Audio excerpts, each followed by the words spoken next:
Oui, on constate. Je ne peux pas expliquer parce que je ne comprends rien. On ne dit absolument, on ne dit pas grand-chose là-dessus. Le directeur général, il est muet. Il paraît même c'est quelqu'un, puisque il a aussi, comme on aime. Bon, d'ailleurs, c'est le colonel qui l'a dit. Ceux qui ont des parrains parmi ces directeurs, il fait partie. Donc, il s'en fout.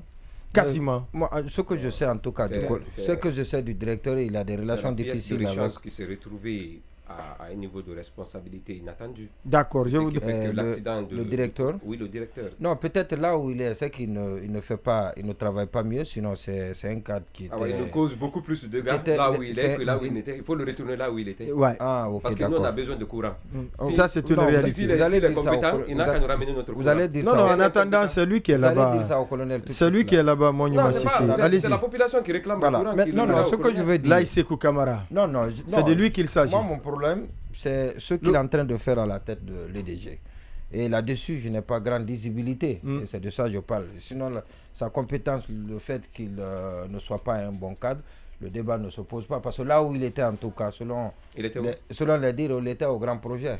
Il était, on avance là. Oui, bon, comme il se met en modérateur, et je veux bien... le satisfait. Voilà, justement. Alors, donc, je dis encore une fois, on n'a aucune lisibilité sur les problèmes dont souffre certainement. S'il y a des problèmes dont souffre les DG, en tout cas, ce que les gens constatent, c'est qu'il y a des coupures. Il y a des coupures, elles ne sont même plus intempestives, elles sont devenues maintenant une constante et on les intègre dans nos réalités, dans petit nos quotidiens. À petit, Et donc, ça c'est parce que le slogan TFA commence à retentir dans plusieurs endroits de la capitale. Oui, et ces 2 jours-là. Et peut-être, est-ce que c'est dû au grand vent qui souffle à l'intempérie, parce que les pluies sont accompagnées de vents violents. Et peut-être avec nos installations qui sont très vétustes. Mais beaucoup de câbles ont été changés entre-temps. Dans beaucoup de quartiers. Mais il reste encore beaucoup. Parce que dans d'autres quartiers, c'est totalement changé. Mais la moindre pluie, quand le courant s'en va... Peut-être c'est à la base, c'est pas chez vous. Ah, mais la base, c'est les câbles sérieux. C'est là où il y a... Oui, le départ. Le départ. Non, le départ, on ne peut pas accuser le départ. Non, c'est ce qu'on dit. Ah, je n'ai pas dit que c'est un argument. Ah, oui. Je n'ai pas dit que c'est une excuse. Oui. Mais on dit que le départ, et ça se déclenche automatiquement chaque fois qu'il y a... Et puis on parle de bouclage. Oui, on dit la capitale est bouclée. Je me demande quel type de bouclage, on n'en sait pas. Je me demande s'il pleuvait à Conakry tous les jours de l'année, tous les mois de l'année. Et donc on n'aurait pas eu de solution à ce problème-là. Donc c'est un problème, c'est une préoccupation qu'il faut... Et au-delà, vous savez qu'il y a une commission d'évaluation qui a été mise en place de revoir les prix de kilowattheure. Et donc ça, le travail là, il est fini. On ne sait pas comment trouver la formule. Quelle est la formule qu'il faut trouver pour demander pour faire appliquer. Oui, parce que moi, il y a des formules trop farfelues que moi j'entends. Quand on dit non, on ne paye pas le courant en Guinée. Oui, mais attends. Entre-temps. Oui, on ne paye pas le courant en Guinée, on paye pas.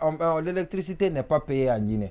Si la SEC nous dit par exemple que l'eau n'est pas payée, on peut comprendre. Avec le montant. Mais l'électricité n'est pas payée. Maintenant, l'État fait quoi entre-temps pour la population? Pour soulager la population. Oui, il y a aussi la contribution. Il y a l'État, il y a comment on appelle, le social. Ouais, la contribution sociale. Ailleurs, par exemple, ailleurs dans d'autres pays, et même dans les pays à côté, là, par exemple, les maladies endémiques, là, les produits sont subventionnés. Même chez nous, cela n'est pas subventionné. Les produits pour les maladies endémiques ne sont pas subventionnés. Alors, vous voulez qu'on paye, qu'on vive qu'on soit soumis à la même rigueur des prix et autres là, que ces pays où l'État en retour prend certaines choses en charge. Prenne certaines choses en charge. Donc il faut qu'on arrête de nous dire ça. L'État s'est déjà désengagé quasiment au niveau de l'enseignement préuniversitaire.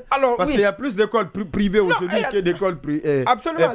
L'école est gratuite, c'est entre guillemets. C'est entre guillemets. C'est ça la réalité. Et même jusqu'au collège, jusqu'au lycée, quasiment. 60% des Guinéens ont envoient maintenant dans les écoles privées. 60% des parents d'élèves ont leurs enfants dans les écoles privées. Bien entendu. Et donc ça c'est un autre problème. Donc il faut bien, je ne sais pas quelle est la formule qu'ils vont trouver et comment. Et par où ça va commencer. Quel sera le quartier pilote?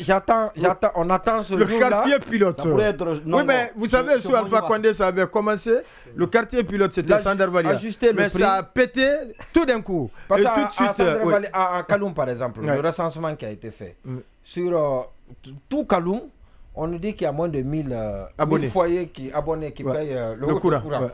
Bon, Bon, ça aussi... Mais avec un revenu... Non, les gens n'ont pas de revenus. Non, mais ça... Les plus grands payeurs se trouvent dans la commune du Xi, pour rappel. C'est compliqué. Les DG doivent faire des sacrifices pour faire recenser tout le monde. Parce que le combat aujourd'hui entre le ministère et les DG, c'est que le DG veut qu'elle ait l'exclusivité de la commande de tous les produits de l'EDG. Vous savez, les mazout et autres, les carburants sont commandés à partir du département. Ouais. On dit que c'est l'EDG qui sait ça, qui connaît la qualité, qui a les ingénieurs et qui a le personnel, qui a les ressources humaines. Oui, parce que partout on parle de commande, il y a des ressources. Voilà, donc il y a ce combat-là et qui est en train de prendre le dessus. Qui est en train de prendre le dessus sur l'essentiel. Ouais, l'essentiel. La fourniture du courant. Ouais. Il faut que l'EDG... Allez-y, sans se barrer. Voilà.